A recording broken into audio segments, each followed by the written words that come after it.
Good morning. I invite you to turn to Genesis chapter 19. Genesis chapter 19.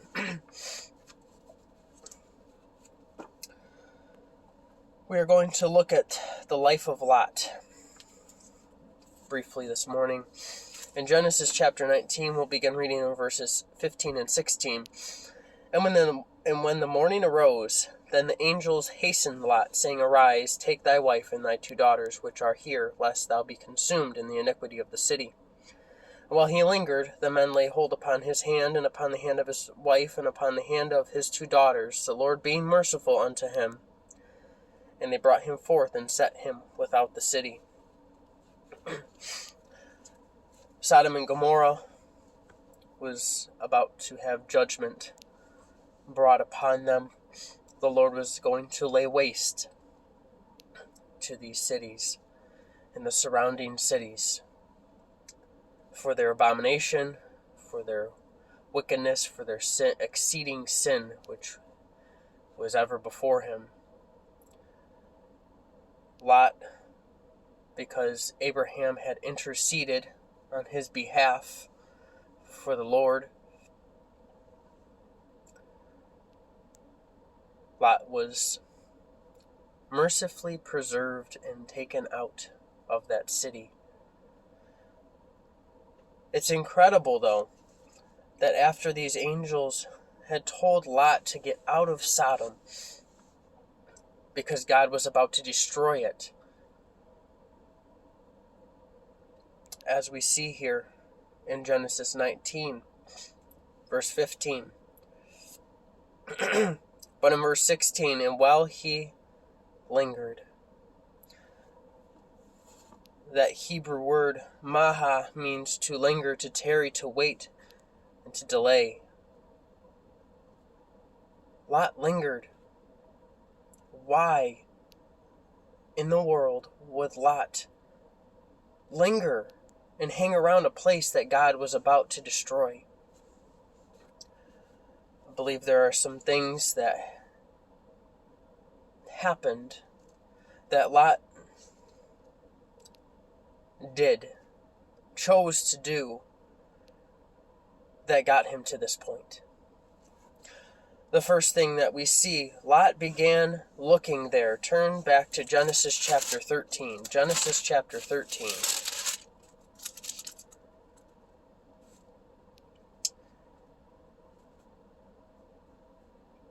We're going to look at verse 10 of Genesis 13. The preceding verses, Abraham and Lot are about to separate, and where they will go.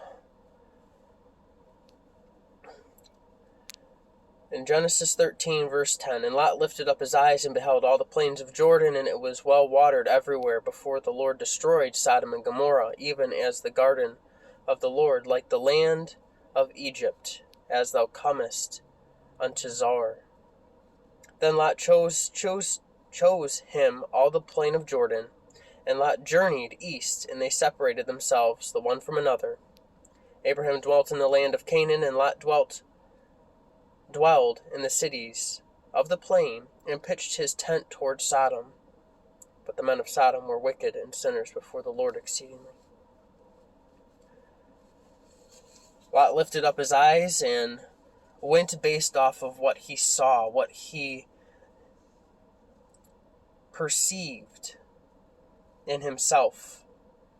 He didn't seek the Lord and his direction of where he ought to go, but he looked himself. He liked what he saw. This beginning his downward spiral. Just like David with Bathsheba began with looking. It caught his attention. He began desiring it. It looked good. But as we saw in verse 13, but the men of Sodom were wicked and sinners before the Lord exceedingly. Sodom and Gomorrah had a reputation. In Ezekiel chapter 16, verses 49 and 50, Behold, this was the iniquity of thy sister Sodom. Pride, fullness of bread, and abundance of idleness was in her and in her daughters. Neither did she strengthen the hand of the poor and needy. And they were haughty and committed abomination. before men. Therefore I took them away as I saw good. They were prideful. They had a lack of hospitality. They committed abominations, fornications, homosexuality. In Jude chapter 1, verse 7, even as Sodom and Gomorrah and the cities about them in like manner, giving themselves over to fornication and going after strange flesh, are set forth as an example, suffering the vengeance of eternal fire.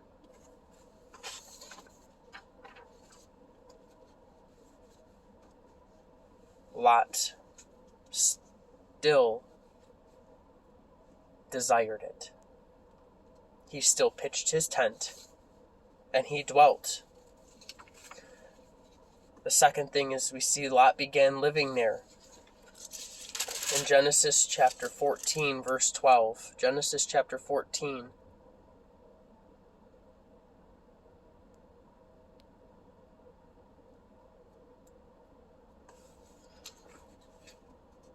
Verse 12. And they took Lot, Abram's brother's son, who dwelt in Sodom, and his goods, and departed. And we also saw back in Genesis chapter 13, verse 12, that he dwelt in the cities of the plain and pitched his tent towards Sodom, but we see a progression. He had originally just pitched his tent towards Sodom, but now we see, as we look ahead, that he began dwelling in Sodom. He dwelt in Sodom. Be careful, because eventually you will begin living where you have been looking. If we keep our focus in the wrong place, we end up there, just as we see Lot doing. It was a slow progression, slowly creeping towards. Next, he is dwelling in Sodom. The last thing, Lot became lifted up there. In Genesis chapter 19, verse 1, and there came two angels to Sodom at even, and Lot sat in the gate of Sodom, and Lot, seeing them, arose to meet them, and he bowed himself with his face toward the ground. Lot had begun looking. He saw. He pitched toward Sodom. Then a slow progression. He was then dwelling in Sodom. But now he sat at the gate of Sodom. Those who did business, those that had positions of power, sat at the gate of the city. This shows that Lot had ingrained himself into the city life of Sodom. He was stuck there. Being near that led him to dwell, leading him to sit, leading him to position himself among that wickedness. This righteous man that had vexed his soul. In 2 Peter chapter 2, verses 4 through 8, for God spared not the angels that sinned, but cast them down to hell and delivered them into chains of darkness to be reserved unto judgment. And spared not the old world, but saved Noah, the eighth person, a preacher of righteousness, bringing in the flood upon the world of the ungodly, and turning the city of Sodom and Gomorrah into ash, condemned them with an overthrow, making them an example unto those that after should live ungodly, and delivered just Lot, vexed with the filthy conversation of the wicked. For that righteous man, dwelling among them, and seeing and hearing, vexed his righteous soul from day to day with their unlawful deeds. We see what had become of Lot. He had not kept the Lord first. He had not sought the Lord's will. He had not followed what the Lord commands, but instead did what he wanted, looked where he wanted, dwelt where he wanted, positioned himself where he wanted. And there were consequences for that. Lot is still called a righteous man, but his soul was vexed. He was stuck in that position. We too can fall into that if we are not careful, if we are not continuing to seek the Lord and follow after him.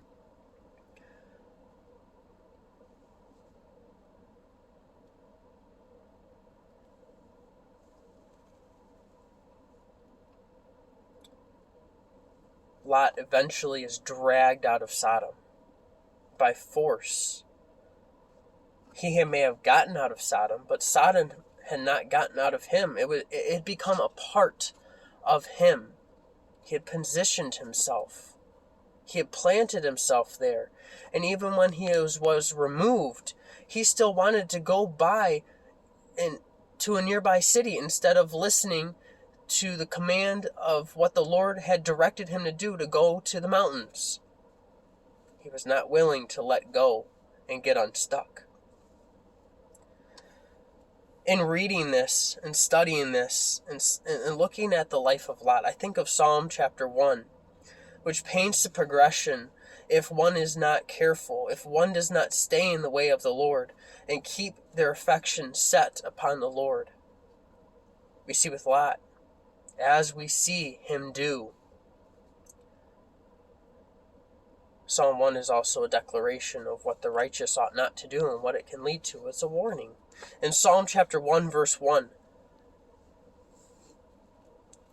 blessed is the man, happy is the man that walketh not in the counsel of the ungodly, nor standeth in the way of sinners, nor sitteth in the seat of the scornful.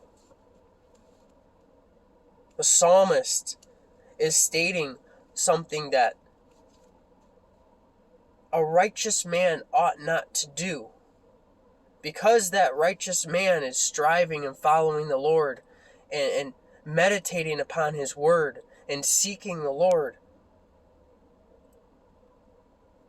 he's going to continue in that. But warning, walk not in the counsel of the ungodly. We see a progression. A walking with leads to a standing with, leads to a sitting with. We see this happened in the life of Lot.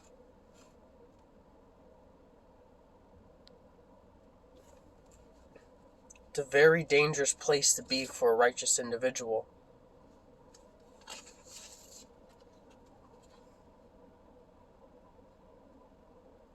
We must remain faithful to the Lord.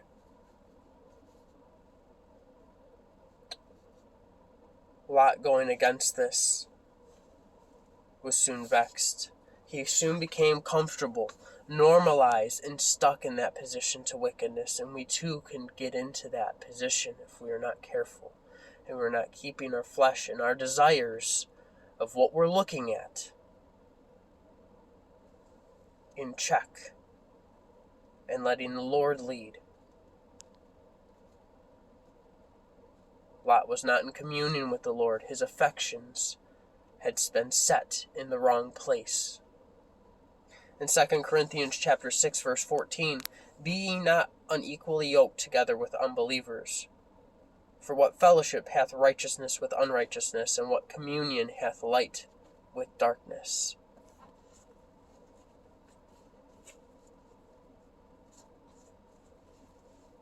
Pitching his tent near Sodom, maybe not a bad thing.